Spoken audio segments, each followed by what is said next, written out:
Hello friends, welcome back to my channel. সবাই কেমন আছো? আই হোপ সবাই খুব ভালো আছো, খুব সেফ আছো আর অনেকটা পজিটিভ আছো। আজকে বাসন্তী পুজো, তো বাসন্তী পূজার নবমী, তো তার জন্য আমি শাড়ি টাড়ি পরে একদম রেডি হয়ে গেছি। তো আজকে যাব খাট্টি কালীবাড়িতে, তো ওখানে আজকে নবমীর পুজো হবে। তো তাই অলমোস্ট রেডি হয়ে গেছি।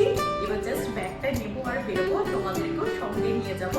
ওখানে দেখাবো যে কত সুন্দরভাবে পুজো হচ্ছে আর আমরাও দেখবো। এটা আমাদের ফার্স্ট বছর যে যেখানে আমি যাচ্ছি। ফেসবুকে দেখলাম, ইউটিউবেও দেখলাম একটা চ্যানেলে, তাই আমি যাচ্ছি এখন। তো চলো বেশি কথা না বলি, লেট না করি, বেরিয়ে পড়ি। অলরেডি ক্যাবও চলে এসেছে, তো চলো ওখানে সোজা গিয়ে দেখা হচ্ছে। তার আগে শাড়িটা একবার ভালো করে দেখিয়ে দিই।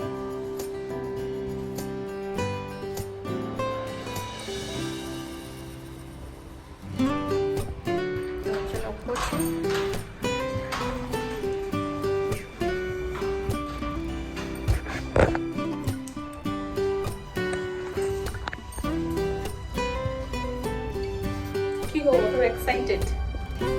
এক্সাইটমেন্টের কিছু নেই সেরকম, বাট এটা নতুন জায়গা, নতুন এক্সপেরিয়েন্স। অবভিয়াসলি, কারণ বাসন্তী পুজো এর আগে কখনো আমরা যাইনি, তো এটাই ফার্স্ট টাইম। তো দেখি কি হয়। আর প্রবাসে থাকলে না একটা জিনিস খুব ভালো হয়, এই ছোট ছোট অকেশন, এই ছোট ছোট পুজোগুলোই যেন মানে বাঙালির মনটা ছুঁয়ে যায়, তাই না? হ্যাঁ, এগুলো তো স্পেশালি বাঙালিদেরই উৎসব। চলো যাওয়া যাক। ক্যাবে শিখেছে।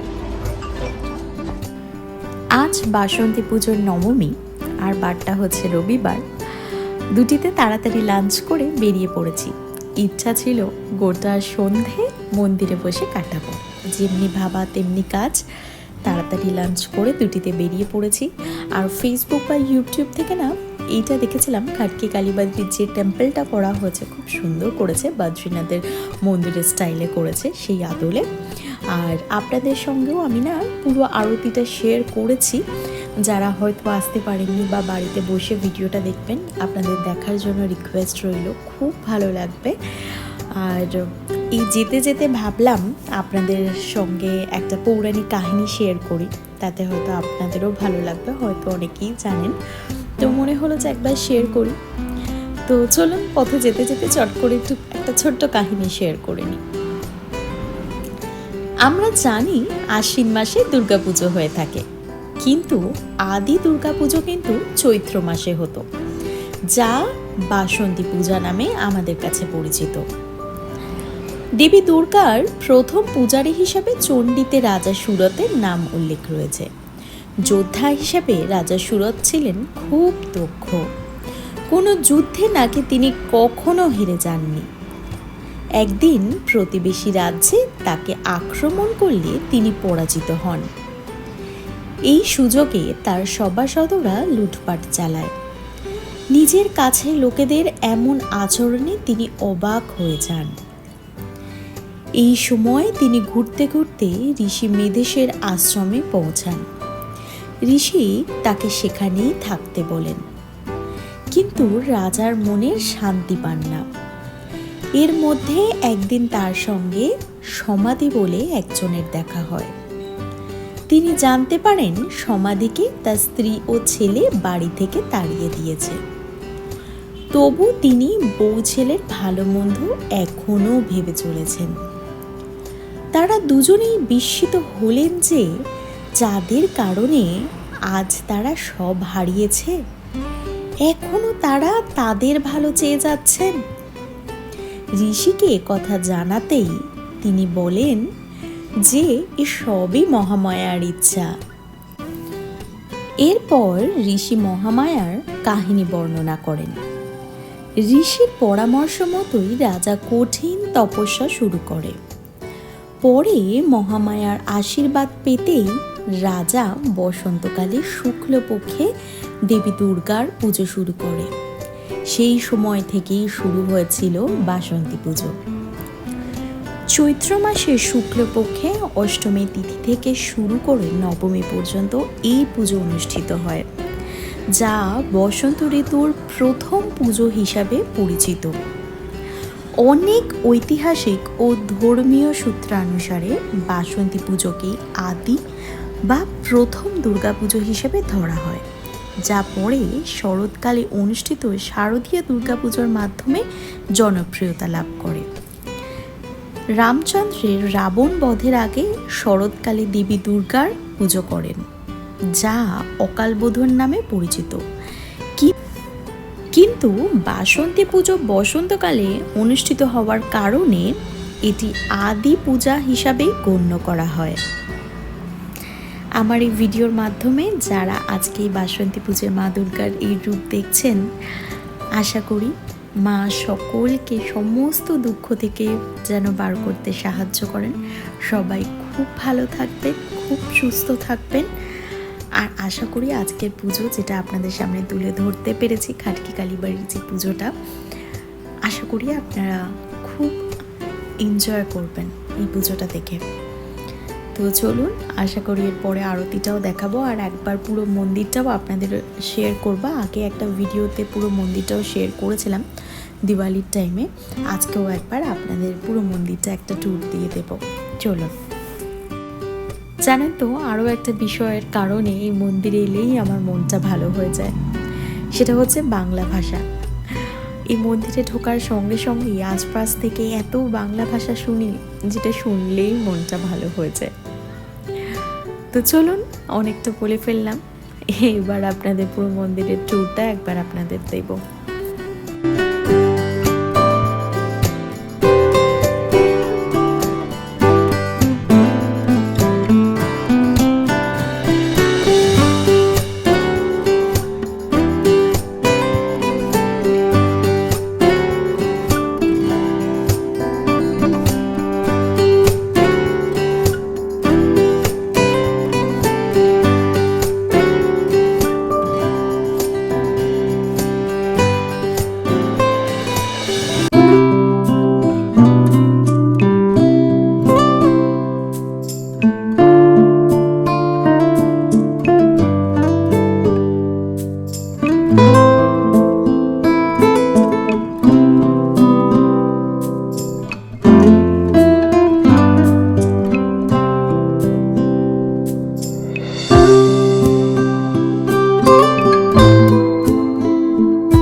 এবারে মন্দিরের ভেতরেই বসে পড়েছি দুজনে, কারণ আর খানিকক্ষণের মধ্যেই আরতি শুরু হবে 7টা থেকে।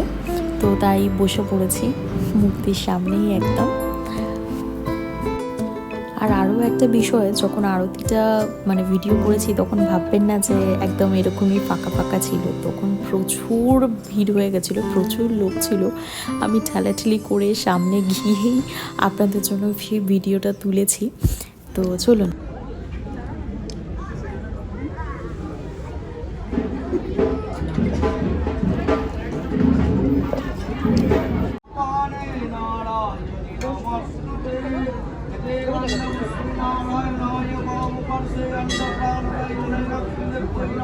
नारायणाय दक्षिण पार्श्वे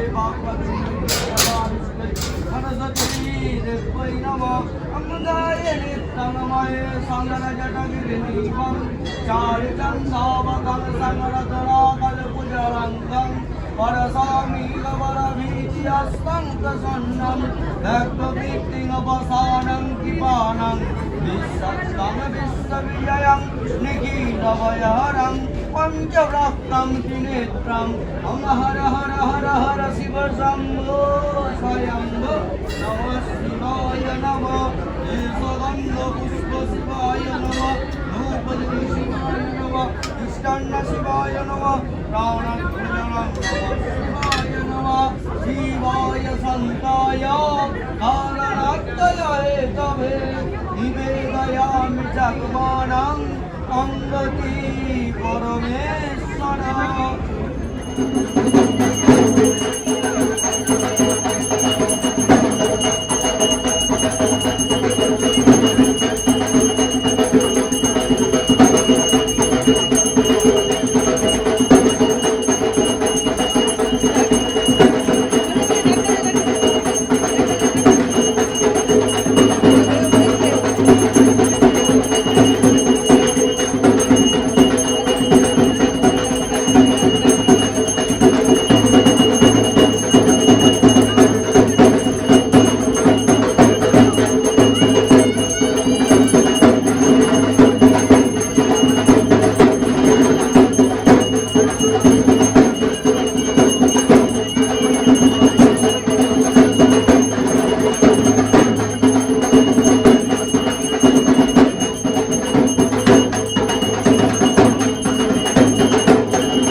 আরতি দেখা আমার হয়ে গেছে, এবার মন্দির থেকে বেরিয়ে যাচ্ছি। বেরিয়ে পড়ছি বলতে আশেপাশে দোকানও বসেছে, সেগুলোতে একটু ঘুরবো।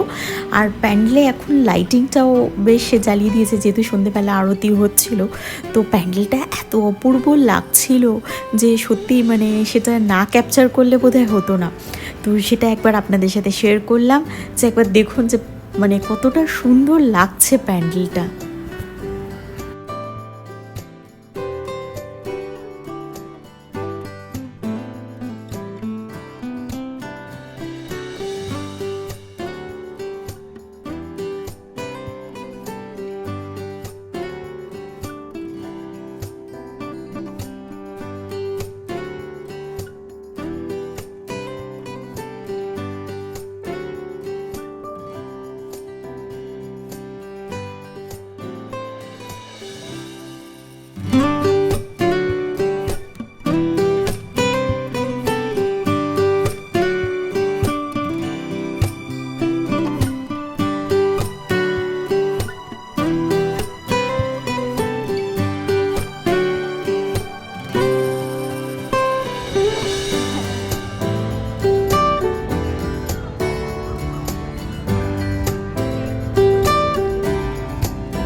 তো সব কিছু ঘুরে আমরা চলে এসেছিলাম ফুড স্টলে, কারণ আমাদের পেটের ভেতরে ছুঁচোর ডন দিচ্ছিল।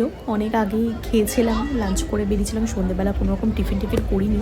তো ভেবেছিলাম অনেক কিছু খাবার নিয়েছি, আর কলকাতা স্পেশালি মানে ওই সমস্ত স্বাদের জিনিসপত্র, ডিমের ডেভিল, ফিশ ফ্রাই, লোভ আর সামলাতে পারিনি, অনেক কিছু খাবার নিয়েছিলাম। আর সত্যি কথা বলতে না, আমি এই ধরনের বিজনেসগুলোকে ভীষণ সাপোর্টও করি, আর আমি মনে করি সাপোর্ট করাও উচিত।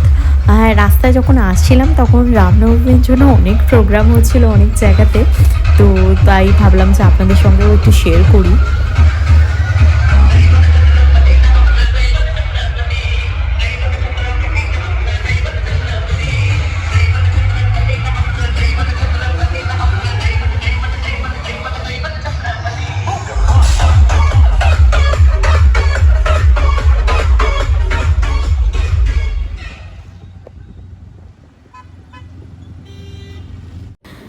আমরা ফাইনালি বাড়ি চলে এসেছি, আর খুব সুন্দর করে সাজিয়ে বসিয়েছি। তো আপনাদের সাথে একবার দেখালাম যে আমাদের খাবারের বিলটা মানে 1940 টাকা, যেটা আমার মনে হলো যে একটু কস্টলি তো বটেই, বাট সত্যি যদি ওটার টেস্ট ভালো হয় তাহলে আমার মনে হয় দাম দিতেও রাজি আছি। বাট অনেস্টলি বলছি, না চাউমিনটায় নুন ঝাল ছিল, না ফিশ ফ্রাই তো কোনো রকম ফিশ ছিল। মানে ইন ফিউচার আমি জানি না আর এতটা সাহস করে ট্রাই করবো কিনা। সো আজকের মতো ব্লগ